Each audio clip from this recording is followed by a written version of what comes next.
Bonjour à tous. Est-ce que Bonjour vous à voyez, tous. on voit bien mon écran, Inès? On voit très bien ton écran, Mathieu. C'est parfait. Bonjour à tous. Check, je vais activer les différents onglets. Parfait.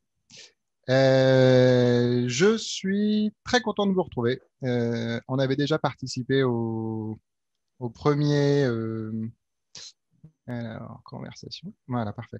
On avait déjà participé au premier épisode de Saloon RH et on est très content de pouvoir reparticiper à cette nouvelle version. Avec Inès, du coup, on avait déjà fait ça en plein premier confinement et on se demande si c'est pas un peu Batka qui susurre à l'oreille d'Emmanuel Macron, si ils ont fait exprès de reconfiner toute la France juste pour qu'il puisse y avoir du monde présent sur cette session Saloon 2. Ouais, c'est quand même un peu louche, c'est vrai. Ouais. Et du coup, ben, en fait, on va aujourd'hui. Donc, on va se focaliser sur un- une problématique que tout le monde rencontre, qui est, à cause de la crise, il y a énormément de personnes qui se font couper leur budget de recrutement et avec, mine de rien, toujours les mêmes enjeux et les mêmes objectifs de recrutement. Comme l'a expliqué Benoît, juste un petit rappel un peu technique. N'hésitez pas, et surtout sur la forme du webinaire qu'on a choisi aujourd'hui, on va avoir besoin que vous soyez hyper réactif et proactif, parce qu'on a décidé de faire un webinaire qui allait être très participatif. Et du coup, n'hésitez pas à ouvrir justement l'onglet discussion, et pour nous permettre disons, d'alimenter et de prendre des bons exemples qui vont vous parler directement, n'hésitez pas à nous dire, petit 1, dans quel secteur d'activité vous travaillez, et parce que c'est un truc qui joue énormément. Et petit 2, est-ce que effectivement vous avez des restrictions budgétaires qui sont mises en place sur vos budgets de l'année prochaine, et du coup, à quel niveau de stress vous pouvez être par rapport à ça. Donc, un petit commentaire directement dans l'onglet discussion pour aller dire dans quel secteur d'activité vous travaillez. Est-ce que effectivement vous avez des coupes budgétaires, et est-ce que effectivement vous êtes en mode est-ce que vous êtes en mode c'est stressant et je ne sais pas comment je vais faire, et j'aimerais bien trouver des solutions en venant à votre webinaire l'équipe Yago, et n'hésitez pas à nous partager tout ça. Clairement, premier retour, secteur du retail, pas encore de coupe budgétaire, mais on se prépare. Oui, ça va être. Il y a des chances. Clairement, il y a des chances.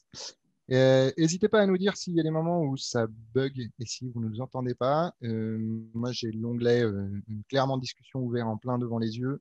N'hésitez pas à nous appeler et à nous alpaguer directement pendant qu'on parle. Je vois qu'il y a des gens qui parlent directement dans l'onglet questions, alors qu'il vaut mieux que vous parliez directement dans l'onglet discussion.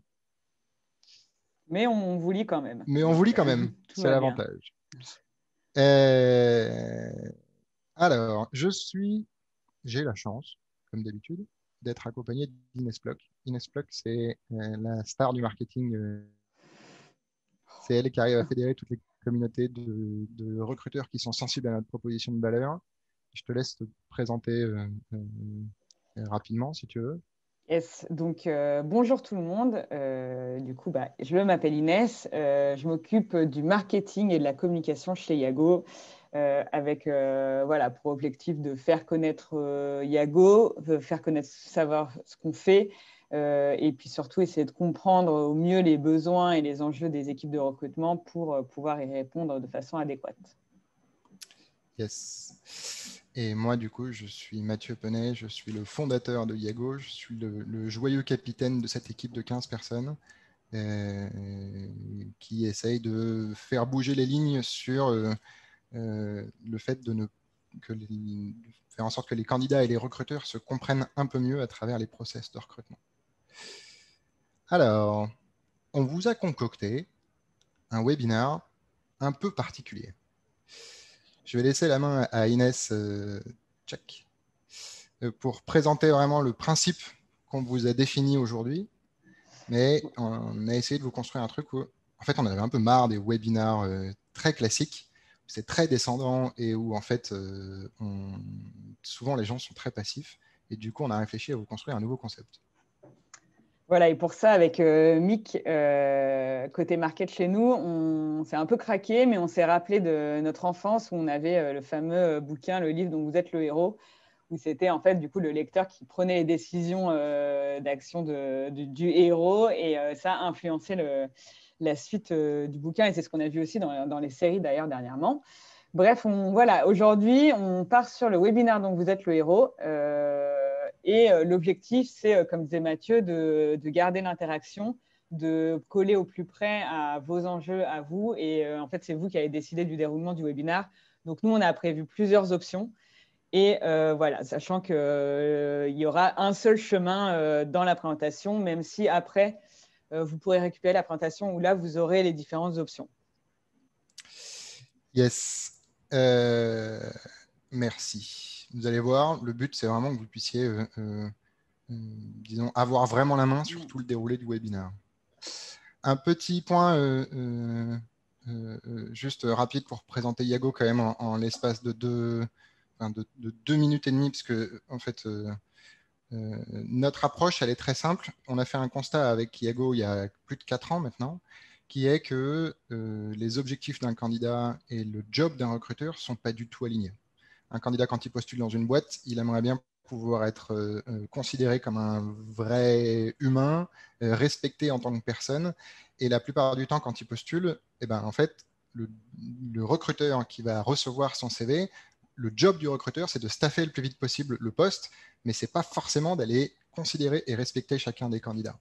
Et c'est pour ça qu'on a créé un service il y a 4 ans qui s'appelle Yago et qui a 2 missions principales.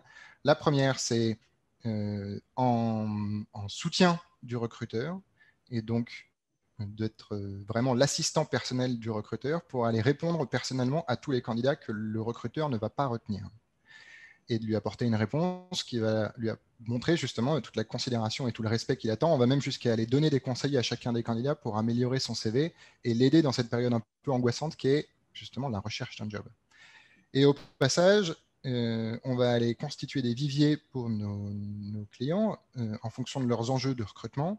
Et le deuxième métier de Diago, c'est justement de maintenir le contact avec les candidats qu'on a préévalués comme étant pertinents, donc qu'on a mis dans les viviers, et d'aller régulièrement maintenir le contact en leur donnant des nouvelles de l'entreprise et au passage en leur reproposant les nouvelles offres d'emploi qui correspondent effectivement à leur profil pour les remettre en temps voulu en début de process de recrutement et qu'ils puissent repostuler et qu'ils reviennent se présenter devant le recruteur pour que le recruteur puisse, lui, avoir un flux de profil qui est de meilleure qualité. 2 enjeux du coup derrière très simples. 1, améliorer la marque employeur en respectant tous vos candidats. Et 2, améliorer votre process de recrutement et justement en profiter pour vous faire des économies parce que vous rentabilisez enfin toutes les candidatures que vous avez reçues jusque-là. Bon, globalement, si vous êtes ici, c'est que vous potentiellement vous connaissez Yago. Si jamais vous avez besoin qu'on vous explique un peu plus ce qu'on fait, n'hésitez pas à nous pinguer, soit Inès, soit moi, pour qu'on puisse vous détailler un peu plus l'objet du truc et de ce qu'on propose effectivement. Voilà, donc si on revient à ce webinaire dont vous êtes le héros, on a commencé sur la page LinkedIn de Yago à vous présenter du coup 3 recruteurs qui ont 3 problématiques bien distinctes. On va faire juste le point là-dessus, voilà, pour rappeler un petit peu qui sont ces recruteurs. Donc la première, c'est Marine. Elle est recruteuse dans un secteur qui est considéré comme pas sexy et du coup, elle a du mal à attirer ses candidats. Et en plus, on lui coupe son budget. Le deuxième, c'est Ellie, qui est recruteur dans une entreprise qui a mauvaise presse, en fait, qui a subi un bad buzz. Donc là aussi, même problème, on a du mal à attirer et ça ne va pas s'arranger puisque le budget est aussi un peu tronqué. Et la troisième recruteuse, c'est Angela. Elle recrute sur des métiers vraiment pénuriques. Donc, pareil, le coût d'acquisition du candidat est assez cher. Il y a beaucoup de travail de sourcing et voilà, c'est compliqué de staffer ses postes dans des délais courts. Et donc ça, on vous a demandé sur LinkedIn de voter pour quel recruteur, l'ordre de traitement de ces recruteurs. Donc finalement, de voter pour le recruteur qui avait les problématiques les plus proches que les vôtres. Et du coup, voilà, roulement de tambour, l'ordre de traitement des différents recruteurs. Donc, on va commencer avec Angela et les métiers pénuriques. Après, on va passer sur Marine, qui est du coup dans un secteur peu sexy. On va finir avec Ellie, dont l'entreprise a eu un bad buzz. Et à la fin de chacun des actions de ces recruteurs, on aura un moment questions-réponses pour éviter aussi le traitement des questions-réponses uniquement à la fin où on a un peu perdu le fil. Voilà. Alors, check. L'idée, c'est, du coup, la règle du jeu, c'est vraiment le concept, le webinar dont vous êtes le héros. Vous allez pouvoir choisir quel cas on va traiter pour chacun des recruteurs entre Marine, Angela et Ellie, pardon. Est-ce que, du coup, on va faire un premier test. Ça commence maintenant et on va jouer avec l'onglet de sondage que vous avez directement sur ouais, donc ça va s'afficher en fait en pop-up. Là, je vais lancer le sondage, si tu veux. Voilà. Vas-y. Hop, est-ce que vous êtes prêts? Je lance le sondage. Voilà. Alors, donc là, est-ce que vous êtes prêts? Oui, non. On y va. J'y vais, mais j'ai peur. Ou vous pouvez répéter la question. Vous pouvez répéter la question? Yes. OK. Hop, je partage les résultats. Voilà. Donc, clairement, on y va. Et du coup, allez, ça s'affiche. Ouais, partager les résultats. Check. Ouais. Et donc, on a dit, on y va. Donc, vous voyez ma souris sur l'écran. Check. Prenons directement Angela. Angela, elle a un profil je te laisse présenter exactement le profil Angela, ça va nous permettre de jouer directement. Je te laisse présenter, pardon, Inès. Oui. Ça va nous permettre de donner du contexte. Oui, OK. Donc, Angela, voilà, elle est DRH, elle recrute sur des métiers vraiment pénuriques. Donc, il y a beaucoup de sourcing, comme on se disait. Ça prend un peu de temps, c'est aussi relativement cher. Du coup, là, ça va être à vous de décider quel budget Angela peut diminuer, sachant qu'on lui coupe aussi son budget, pour continuer d'attirer des candidats et même en attirer d'autant plus. Donc là, vous allez pouvoir choisir entre est-ce qu'elle doit diminuer les budgets des cabinets de recrutement avec lesquels elle travaille, diminuer peut-être ses outils de recrutement ou diminuer les dépenses de marque employeur. Alors, je lance le sondage. Hop, à vous de jouer. Check. Hop. Merci déjà parce que voilà, vous êtes hyper efficace, hyper réactif. Il y a du monde. C'est bien. Ça joue le jeu, ça veut dire que la forme du webinaire qu'on essaie de vous proposer, où c'est un peu plus, vous êtes un peu plus moteur et c'est pas simplement descendant, c'est un truc où ça vous intéresse. Ouais, là, hop, je partage. Enfin, non, vous voyez le résultat de toute manière. Je ne sais pas si les gens voient directement ou s'il faut que je repartage sur l'écran. Non, je crois que les gens voient, puisqu'on a décidé de faire comme ça. On a 71% de participation. Donc, on ne voit pas. Je le remets là. Comme ça, vous le voyez directement sur mon écran. Merci. Merci de nous chuchoter à l'oreille. Et du coup, c'est clairement le premier truc qui est dans le viseur d'à peu près tout le monde, c'est comment essayer de diminuer. On voit toujours pas. Check. Le premier truc qui remonte. Si, on ne voyait toujours pas. Vous voyez rien là? On ne le voit pas sur votre écran. Il faut repartager les résultats. Mais moi, j'ai que le bouton de mettre fin au sondage. Alors, on va les commenter en live. Ça va vous permettre de voir. Mais cette fois-ci, on peut que le.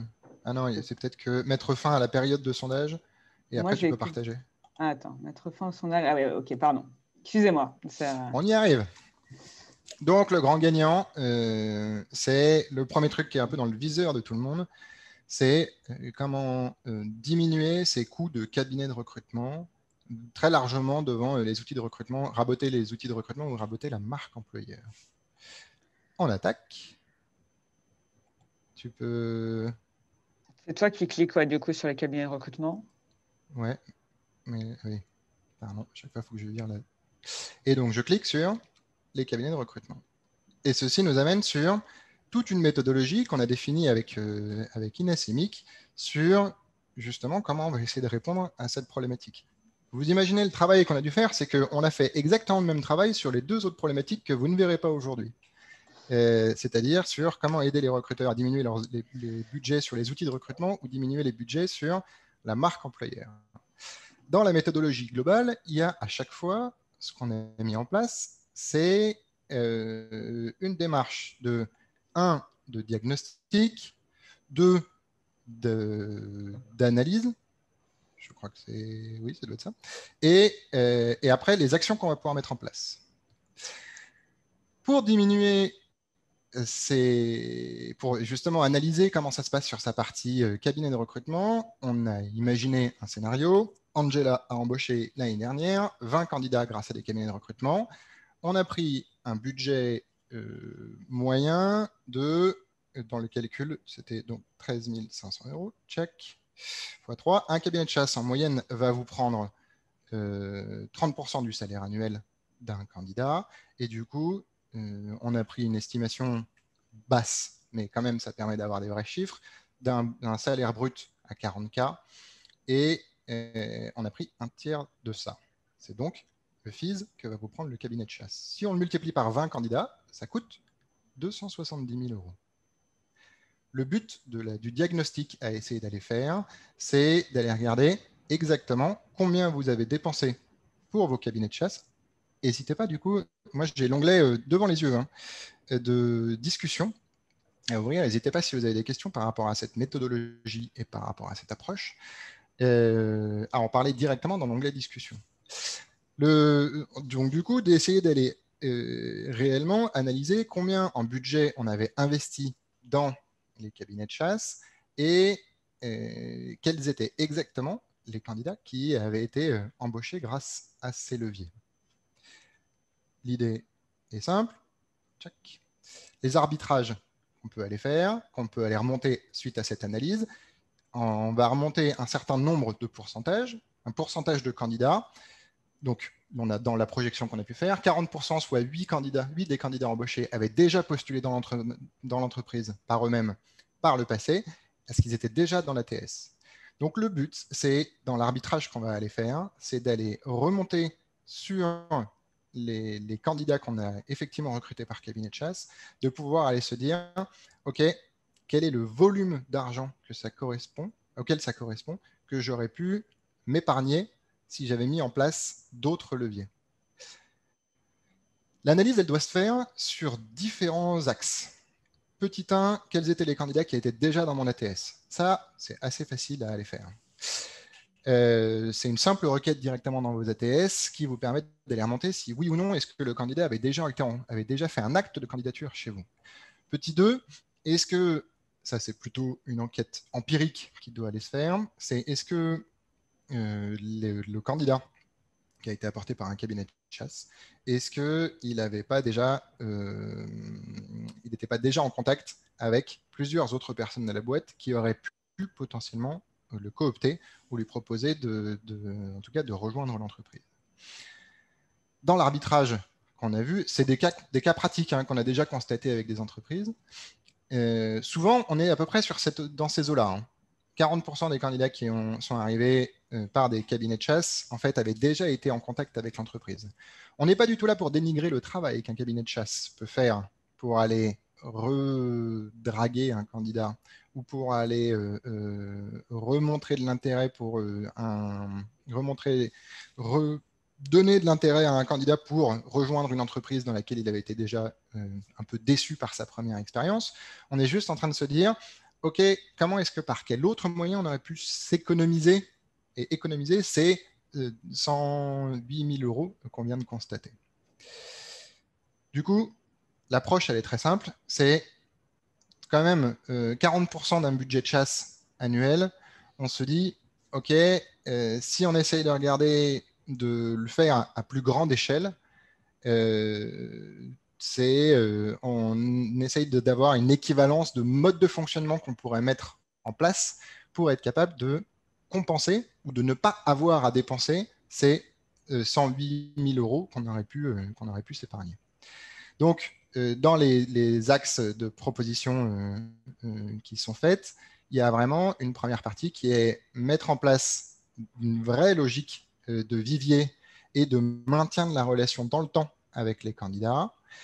Ça, en coût estimé, on est sur un budget à 25 000 euros à peu près. C'est vraiment un truc où c'est quand même conséquent parce que ça nécessite du temps ou de faire appel à un service tiers, hein, mais ça nécessite du temps, voire on parle en demi-ETP hein, là-dessus.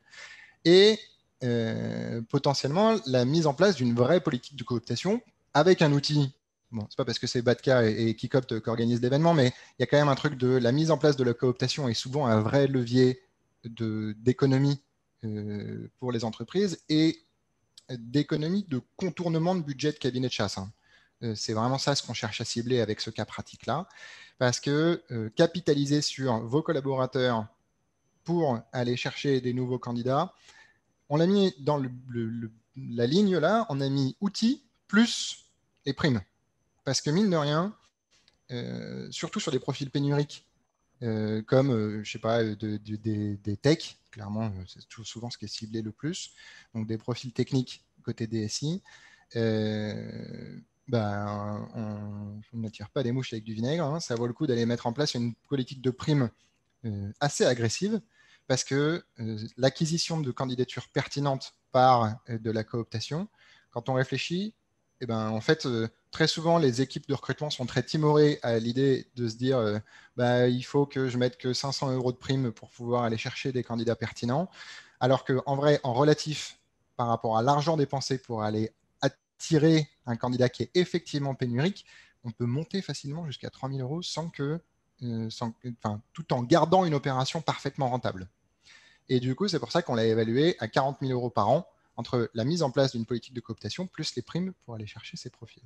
C'est 8 en question, hein, parce que c'est ça ce qu'on cherche à aller grappiller. Les économies réalisées, si on fait un calcul très basique, hein, 108 000 euros moins 65 000 euros, ça fait une économie déjà de 43 000 euros par an.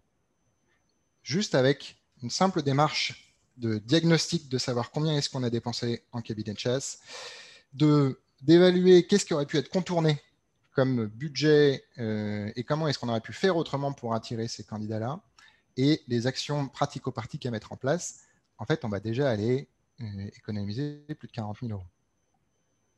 Est-ce que, du coup, c'est volontairement c'est très entrepreneurial comme démarche. C'est de vous donner des idées de grosses mailles de budget, de parler en euros et de pouvoir vous dire OK, voilà combien ça coûte, voilà quels sont les leviers qu'on peut aller mettre en place et du coup, voilà vraiment ce qu'on peut aller économiser.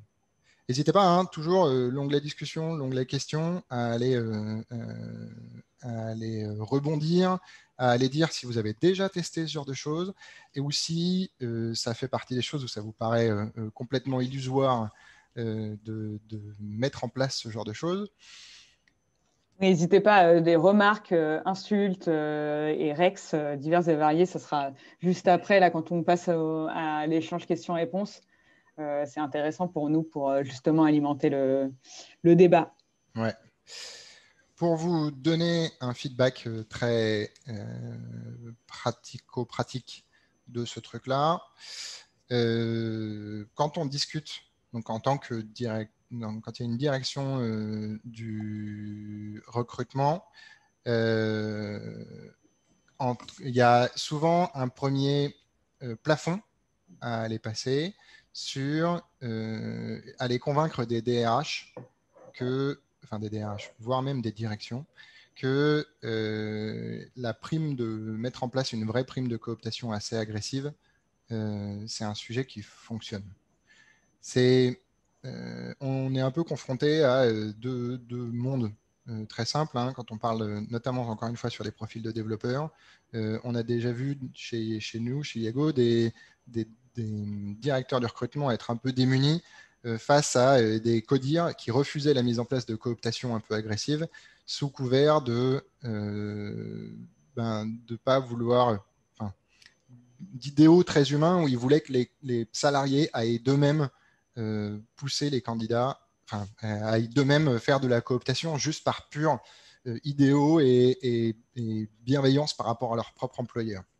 En l'occurrence, ce qui prouve, c'est que ce qui est clairement prouvé, c'est que les primes de cooptation un peu agressives, ça marche assez bien. Et je vois là Sabrina qui nous dit malheureusement la cooptation ne fonctionne pas vraiment chez nous. Sur quel type de profil est-ce que vous travaillez? Parce qu'il y a un vrai truc sur les devs, ça marche vraiment bien. On le voit dans certaines entreprises. Et donc, c'est des gens qui ne sont pas ceux. Donc, la réponse est chaudronnier, soudeur et tuyauteur. Donc, effectivement, ça, c'est des profils très techniciens. Et où, en fait, la prime de cooptation mise en place sur ces gens-là, on ne parle pas de simplement une prime à 2000 ou 3000 euros. On parle d'un truc où ça met clairement du beurre dans les épinards pour eux. Donc, il n'y a pas de. Il y a une vraie valeur à aller leur marketer correctement en interne ce truc-là. Après, il y a sûrement des cas particuliers qui font que ça ne marche pas, mais les règles qu'on avait vues, nous, sur la mise en place d'une politique de cooptation, c'est un vrai sujet. Et après, l'idée d'aller capitaliser de mettre en place la fidélisation des profils, donc du coup, d'aller capitaliser sur tous les profils pertinents que vous avez pu recevoir jusque-là et capitaliser sur tous les profils pertinents que vous avez pu recevoir jusque-là.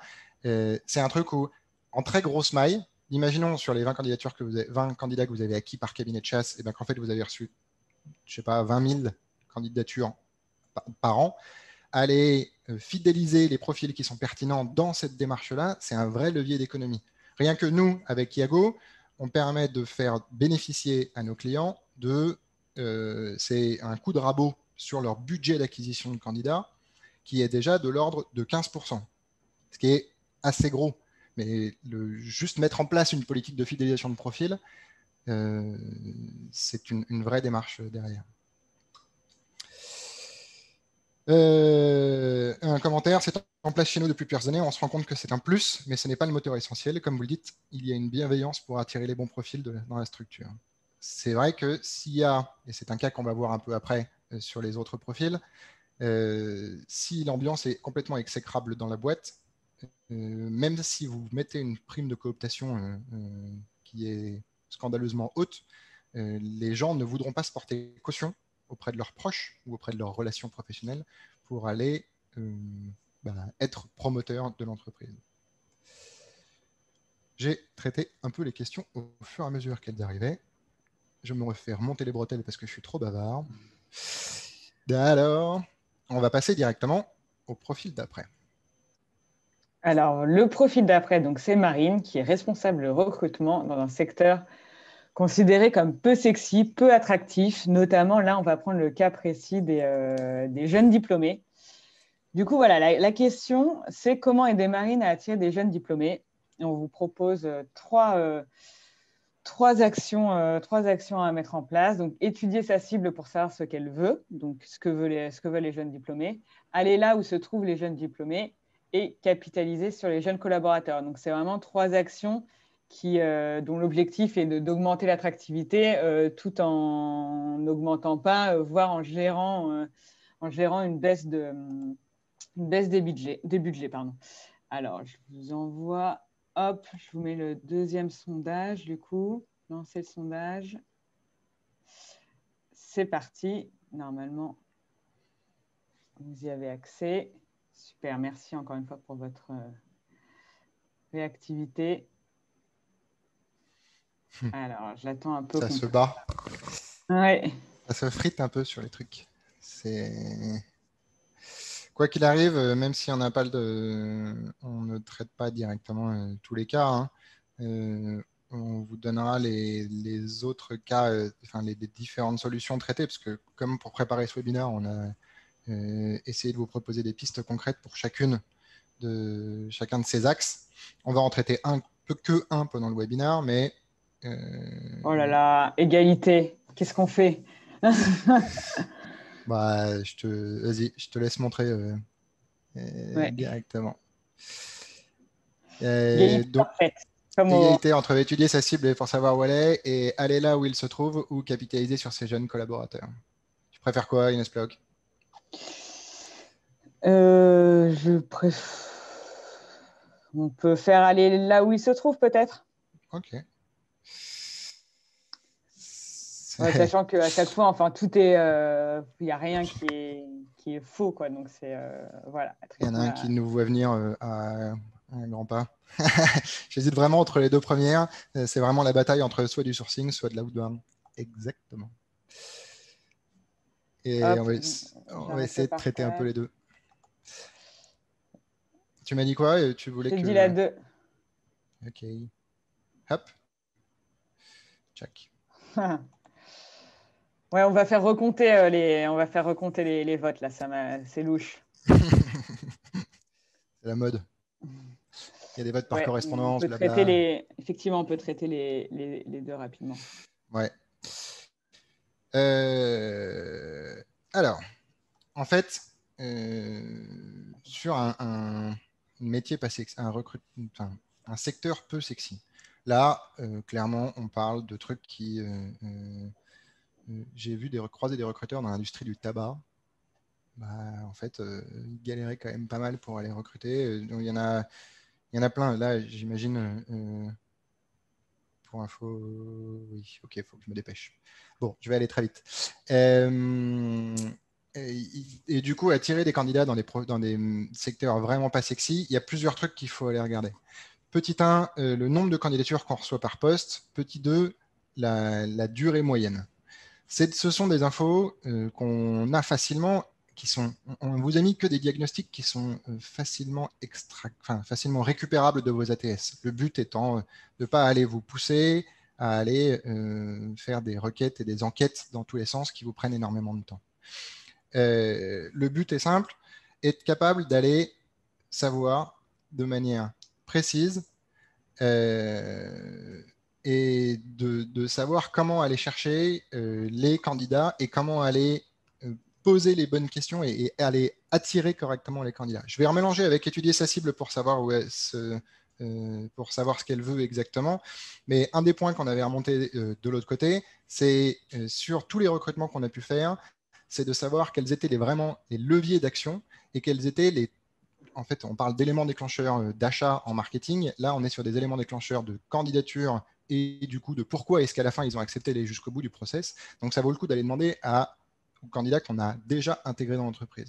Qu'est-ce qui a fait que effectivement ils se sont dit finalement aller bosser dans l'industrie du tabac, ça peut être un peu intéressant et ça vaut vraiment le coup d'aller se pencher sur ce secteur qui est loin d'être le plus sexy.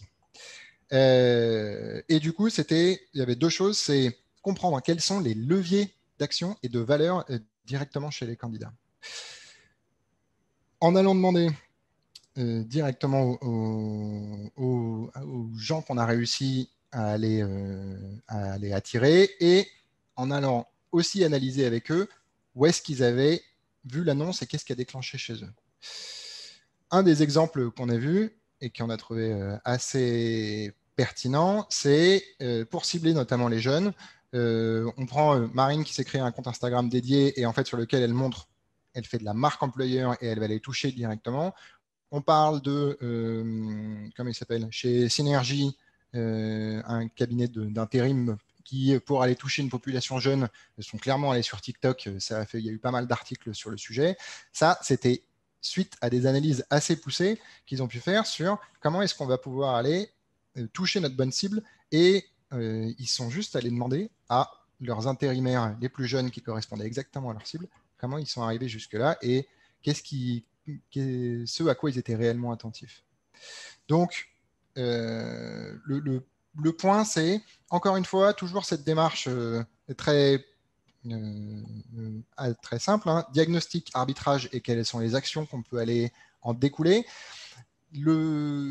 Encore une fois, on vous redonne un bon truc. Souvent, ce qui est reproché aux équipes de recrutement quand elles essayent de proposer des axes d'amélioration, c'est de ne pas avoir de KPI probants à aller montrer ou de ne pas avoir d'études de cas à aller prouver. Et pour aller convaincre une direction RH ou pour aller convaincre un codir, si on montre qu'on a eu une vraie démarche un peu scientifique de OK, diagnostic, comment je vais pouvoir aller étudier ça? Arbitrage, j'ai remonté quelques points d'attention en allant demander à mes collaborateurs avec une méthode vraiment un peu scientifique qui marche bien. Et voilà quelles sont les actions que je mets en place. C'est un excellent levier et une excellente méthode pour aller convaincre un DRH d'aller potentiellement se dire OK, créer un compte sur TikTok pour aller raconter notre la vie de nos jeunes intérimaires, ou aller se mettre sur Instagram pour faire de la marque employeur pour aller toucher exactement notre cible de candidat. C'est un vrai élément de motivation pour aller, de déclenchement d'action pour aller convaincre des codires. Je vois la cooptation. Ah oui, c'est Inès qui répondait. OK. Dans la démarche pour aller étudier sa cible, pour savoir exactement ce qu'elle veut, en fait, dans l'industrie du tabac, parce que c'est l'exemple que je viens de prendre, qui est vraiment potentiellement qui a du mal à aller recruter, il y a plein de levées d'action qui font qu'il y a des candidats qui rejoignent cette industrie quand même.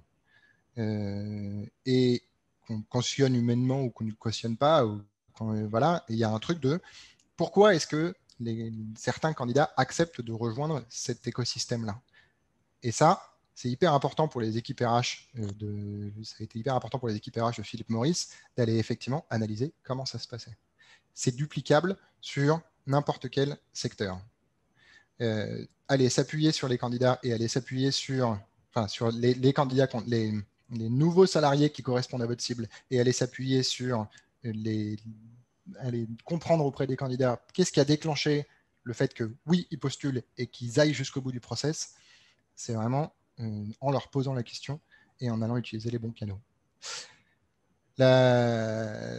Les moyennes, c'est clairement, ça va assez vite d'aller atteindre 10 000 followers sur une page Instagram, et du coup d'aller avoir un retour sur investissement qui est juste d'avoir plus de candidatures qualifiées par poste directement.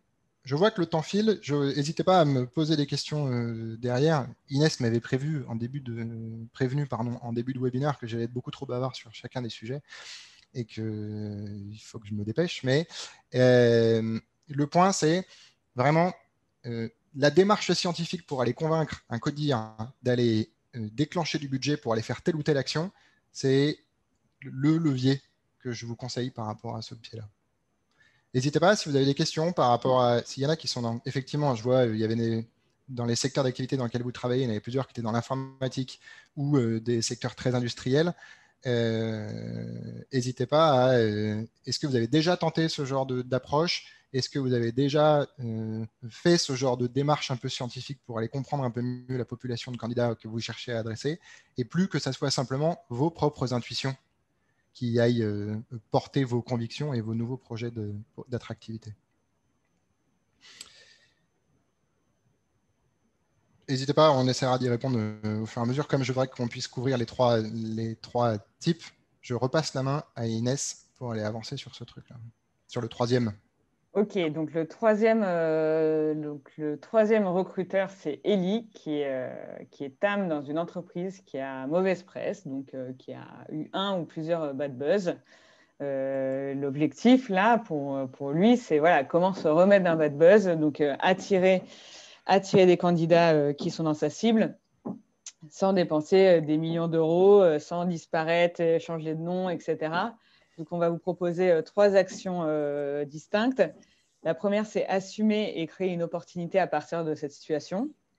La deuxième, c'est repartir de zéro, en fait, grâce aux collaborateurs. Donc, vraiment se tourner vers l'interne avant d'aller, disons, propager les nouvelles valeurs et les nouveaux engagements à l'externe. Et la troisième action, c'est jouer la transparence. Et donc de faire un mea culpa auprès de ces candidats pour voilà, essayer de les réattirer. Alors, hop, je lance donc ce dernier sondage.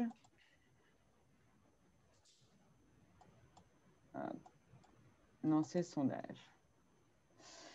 Voilà, donc à vous de jouer.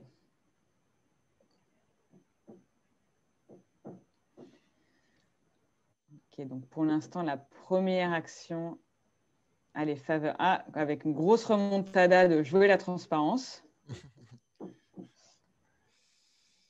Je vais répondre à Mathilde.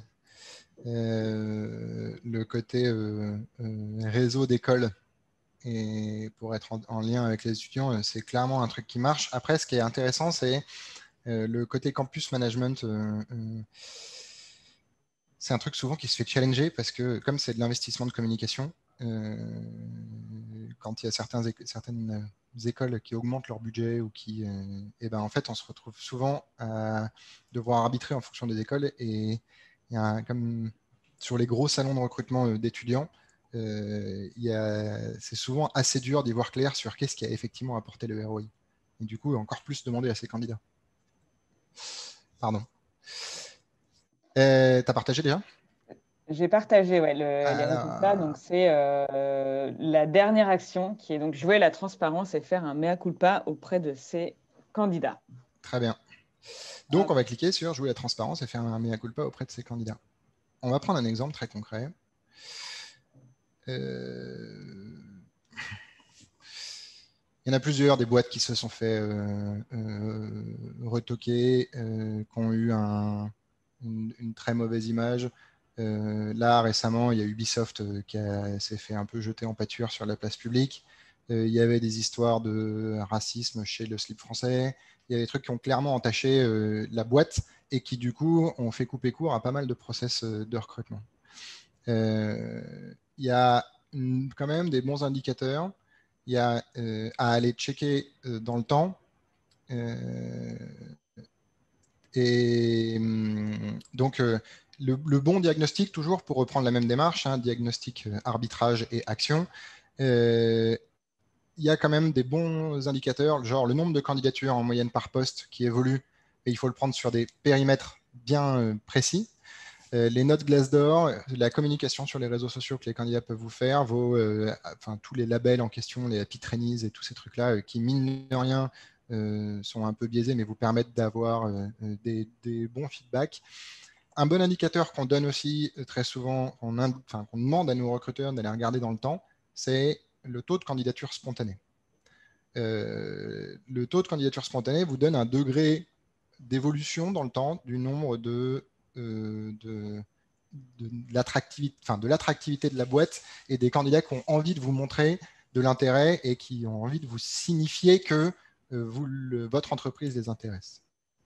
Donc, ce qui compte à chaque fois, c'est pas d'aller prendre ces indicateurs-là une fois, parce que ça n'a aucun intérêt et qu'on a juste une température à chaud, mais ce qui est vraiment le plus important, c'est d'aller comparer date à date ou périmètre à périmètre. Et c'est cette évolution qui permet d'avoir en fait, c'est le delta qui vous donne le vrai indicateur et pas le chiffre en lui-même. En fonction des secteurs et en fonction des métiers pour lesquels vous recrutez, on compare des choux et des carottes à chaque fois. Ce qu'il faut, c'est comparer des choux et des choux à deux dates différentes pour voir l'évolution des KPI. Donc, diagnostic. Ensuite, qu'est-ce qui peut se passer donc, quand il y a ce type de bad buzz qu'il peut y avoir?